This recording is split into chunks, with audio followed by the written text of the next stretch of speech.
Guys, this is Adanthar for CardRunners. Today we're going to go back to the replayer that I usually use and do a replay of Stars Nightly 150. I usually play in this about 2-3 times a week when I'm playing poker.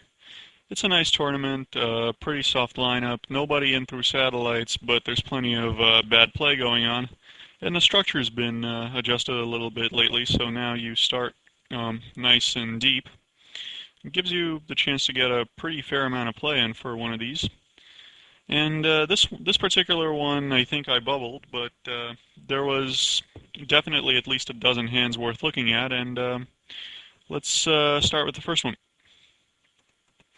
Folded to me here, I raise in middle position. Basically, here I'm just trying to hit something hard and get paid off, hopefully by one of the blinds cold calling.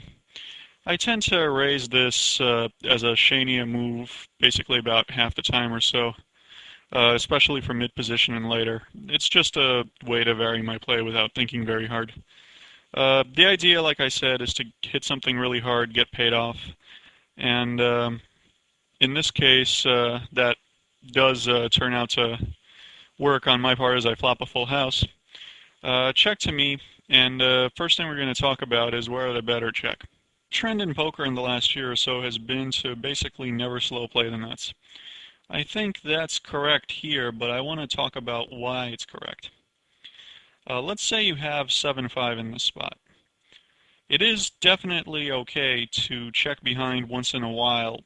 The reason is a lot of the three straights that can come on the turn actually help you. A lot of the overcards that can hit, like aces, actually help you get value when they hit an ace. Things like that. It's definitely okay to let them catch up sometimes with something like trips, bad kicker, or whatever.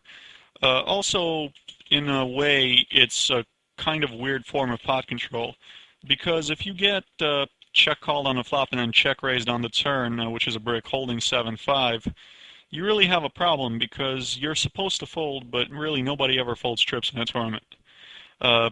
Whether, it's because you are not good enough to fold it, or whether it's because the turn card is weird enough that you can have other hands, the fact is you're probably not folding.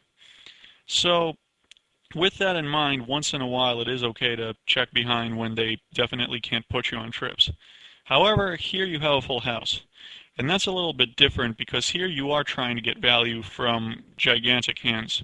There's only one combo of sixes, there's only one 7 that they can have, but if they have it, you are taking their stack. If they have something like jacks through 8s, or occasionally even 5s or lower, which they can certainly both have, you're taking a substantial amount of chips if you bet now. And a lot of those other hands, like straight draws that they can have, you do want to put some chips in the pot right now so that you try and get a lot more in when they hit. So with that in mind, here it's probably a bad idea to slow play. Again, if you have something like 7-5, you probably should, at least to change it up. Anyway, final hand, total anticlimactic, I bet they fold it. Next hand. Folded to one limper to me in the small blind. I complete 2 suited cards. With 100 bets behind, that's totally fine. Big blind checks, and we see this flop. Most of the time, I tend to check flops like these. Here I bet out. Reason is, from the small blind, I'm less likely to be betting with a straight, to have them think I'm betting with a straight draw than from the big blind. I don't complete all of my hands with a 5 in them. Also, the limper here is kind of loose passive, and definitely going by the Adanthar theory of him limping middle cards all the time, of any limper really having middle cards, I think he's more likely to have completely missed this than most people. So he calls. Turn completes my straight. One thing you should not do here often is check. He's reasonably unlikely to have 8-5, obviously, and so we effectively do have the nuts.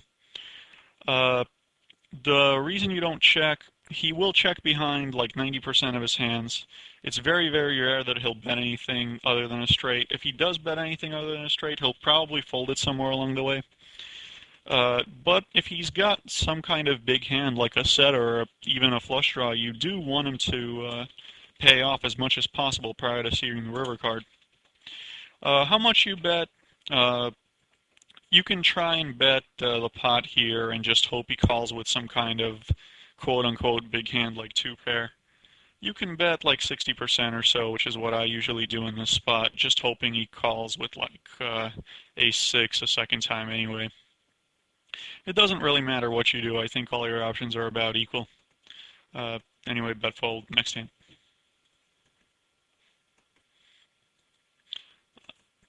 Right, and now we come to, I think, one of the most significant hands of this tournament.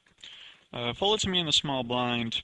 I raise with jacks into a guy that I'm reasonably sure has been playing fairly loose passive, and he calls. I hit a pretty nice flop.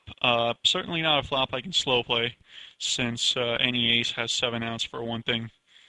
But definitely one of the better flops for my hand. Ideally, you want to look for a bet 3-bet type situation here. If you look at the stack sizes, if you lead for about 120, 150, raise size for him is going to be about 400, 500. And at that point, you can either shove or you can call and check raise a good turn, which is most of them. But really, it doesn't matter much what you do. Most of the time, all the chips are going in once he does make a raise, and it's exactly what you want. Definitely, by all means, don't check. Like I said, an ace has 7 outs. Checking's pretty lousy. So, I bet 2/3 of the pot, and unfortunately, he only calls. Okay. Turn complete, brick. Now we look at stack sizes again. As you can see, actually, or you should be able to see, betting 120 is a little bit of an error. Should probably have bet about 140, 150. Not really enough to matter, but here's the situation. If I bet about 250 or so, and he calls, there's going to be 920 in the pot on the river, and he's going to have 1,600 behind, meaning that there's no way I get all of his chips in, which is what I want. If I bet more, like 300 or so, we're starting to get somewhere, but still can't get all of them in. So ideally, I want something like 500 to go in on this turn. That way, there's going to be 1,400 in the pot. He's going to have 1,300 behind. Much better spot for me. So, with that in mind, your two options here are to basically bet almost the pot, or to be tricky and go for a check raise. Check raising does have some disadvantages. You certainly do not want to give a free card still, since once he calls, he can have a 4, and certainly, again, you don't want to give an accidental free card to ace high. If he checks behind, you're also not really going to know what to do on more than a few rivers. And obviously, you're really going to miss value. But check raising is the only way to get a stack in case he likes his hand. You might think that trying to get a stack in versus a loose passive player might be bad. The thing is, though, that this is blind versus blind. And in blind versus blind, nobody ever folds anything. By this reckoning, he's not going to fold anything reasonable to a check raise either. So, still, when possible, you should always go for that with an overpair. Anyway, I went for a check raise. Not really sure whether that was the best play or not. My feeling at the time was that it was, but I can't really articulate totally as to why now. I think there was something about the speed of the guy's call, with the background that I mentioned over the last minute or so in mind. I checked. He bet about 90 chips, so 1/5 of the pot or so.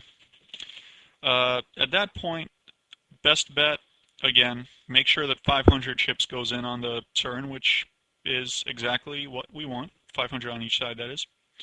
That also, his underbet makes that check raise size perfect. So I went ahead and made it 500. And he called after thinking like less than 2 seconds. It was literally a snap call. river,